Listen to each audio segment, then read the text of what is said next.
congratulations for being on NBC's Night Court. Thank you very much. Thank you very much. Thank you.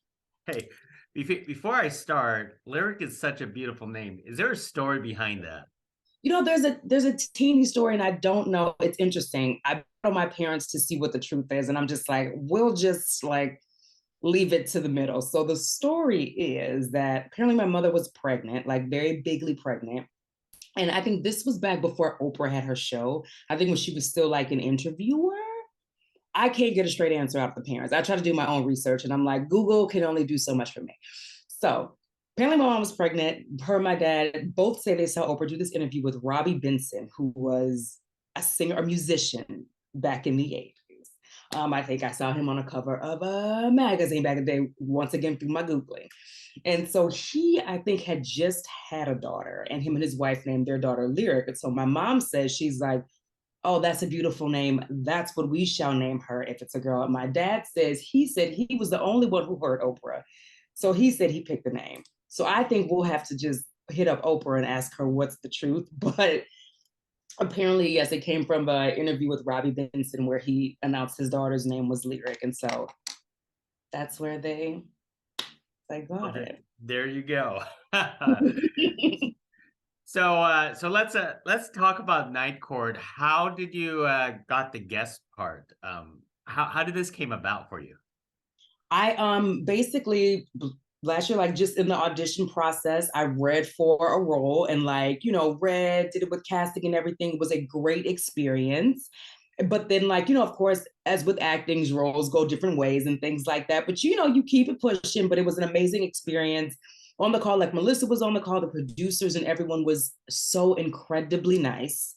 Like I had an amazing time, but then later on, like a couple weeks later, this circled back for this part, and it was like Cynthia Davies, and like I read through the script, but I checked out the sides, and I was like, this is really funny. Like I feel like I like this woman, and so that was it. It was just like, okay, Cynthia Davies, it is, wedding planner extraordinaire. Well, truth be told, what do you know about wedding planning? Very little. I'm engaged now, and I'm still real like. I think the panini took it out of all of us as far as planning. Like I'm like, we can just show up. So, but very little. But I do know that people have to sit at certain tables, and people get very upset if you don't respond with a dinner order in a timely fashion with your invitation and dresses and all the things. So a little bit. But I do think it's fascinating and very fun, and I do enjoy a wedding magazine. Well, there we go. So was the food for this episode, was it real or was it just props? It was, some of it was real. The chocolates, I believe, were real from what I remember. The little pickles, little pickles, they were real. I'm trying to remember. I want to say that the cake was the sweets, like the cakes and stuff like the sampling cakes. I think I did. I was like, ooh, can I have a piece to take home? I don't think it happened, but I think it was real because I am that person. I'm like, I will eat the rest of this. Y'all can go ahead and give this to me. So you don't recall if you actually had, a teeny bites of some of the stuff, or you do? Oh, I think I did. I just knew I wanted to take all the samples home, all the options, and that wouldn't happen. But I think that we did. Yeah. It was it was so good. It was so good. I mean, it's cake, and it's like wedding cake tier stuff. Like it's like moist cakes. Like it was delicious. That is wonderful. Well, I did see your guest starring episode. Most of your scenes are with John Larroquette. So tell us about working alongside with him for this special episode. It was awesome. I mean, he is legendary into himself. And he's also from Louisiana, like myself. Oh. So we had that vibe like right away. He was just like, oh, okay. And we were like, and I was like, oh, okay. So we had a thing, but he just was so, I feel like he was low key like a masterclass, just doing scenes with him, sharing the space with him, and just watching him work. Like, and just watching somebody work that had worked in TV for so long and that was coming back home in a sense to, you know what I mean? Like a show. It was really great. I enjoyed it. He was awesome to work with. He was so kind. Every scene we had, like I literally felt as an actor like safe in scenes with him. Like I felt like I could really be funny as I wanted to. He was great to play with.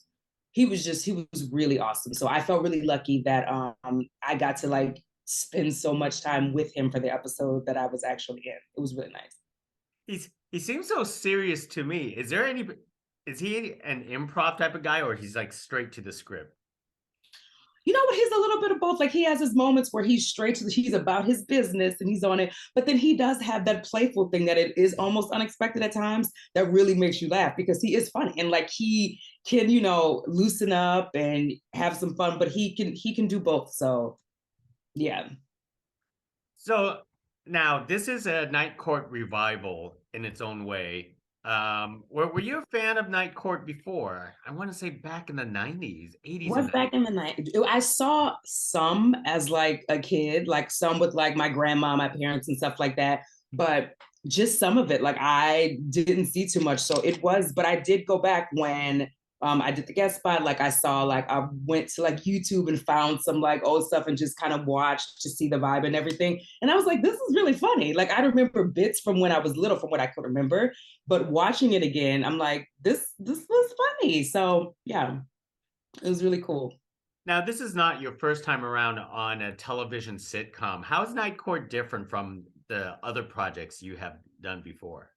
Oh, well, it's different. It's very, I mean, the other projects I've done, mainly the show I was on, AP Bio for 4 seasons, which was also on NBC and Peacock, was, you know, like your single camera teacher comedy, which was so much fun. That was like a ton of improv because of the cast that I was with. And I showed like, it was just like improv city. But for a multicam and Night Court was so fun and felt like home in a very different way because especially as a stage performer at the Groundlings, I feel like our medium and we are very much our kind of bread and butter and the sauce is kind of performing out and kind of almost playing with that fourth wall that multicams can do and has that same kind of energy. And so it was really fun to get to kind of flex those muscles in a way that you just still don't get to do all the time on a single cam. Like a lot of times I feel like I'm acting with my eyeballs. Lyric, turn down your eyeballs. Where on a show like this, you can like it's so much more room to play and have fun and to really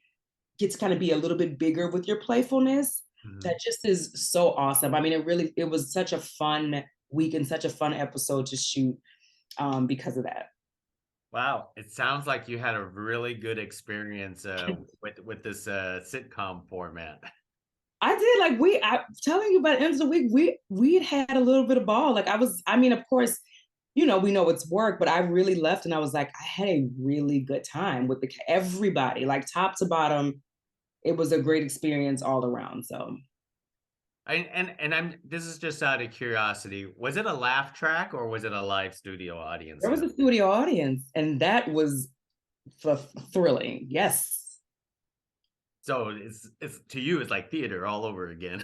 Yes, and exactly. That's why I'm like, there's nothing better. There's nothing like getting an immediate response to a joke, a gesture, you know, making like from the small things to the big things and hearing people laugh at it in real time. And you're like, yeah, there's that energy exchange. There's nothing like it. So yeah, it was really awesome. That is awesome. Well, let me wrap things up with you. So what's up next? Are we jumping on to more TV shows or maybe a major project soon? Shoot, Gil, I hope so. You better let them know that Tell them to call you, right? I'm gonna give them my digits, please. No, but I am I'm in a new episode of Party Down that's premiering on Stars tomorrow, which was really fun to shoot as well. And I'm doing a lot of live performing. So anybody in LA at the Groundlings want to come out and see a show, I actually have a show tonight, which is fun for the 30th anniversary of our gas show, which will be a little bit of a blast. But that's kind of it. And just, yes, writing, doing some things like that. And hopefully, you know, people will get to see this little face more on the tube. Right, that's right. Well, it's lovely speaking with you, Lyric, on all of this. This is terrific, and I have to admit that that night pink suit jacket fit you well. And I'm thanking you. I'm thanking you. I was like, this is a power suit that I can get behind. This is one. You look great. You look great. Thank you very much, Lyric. Hopefully Thank we you do so this much.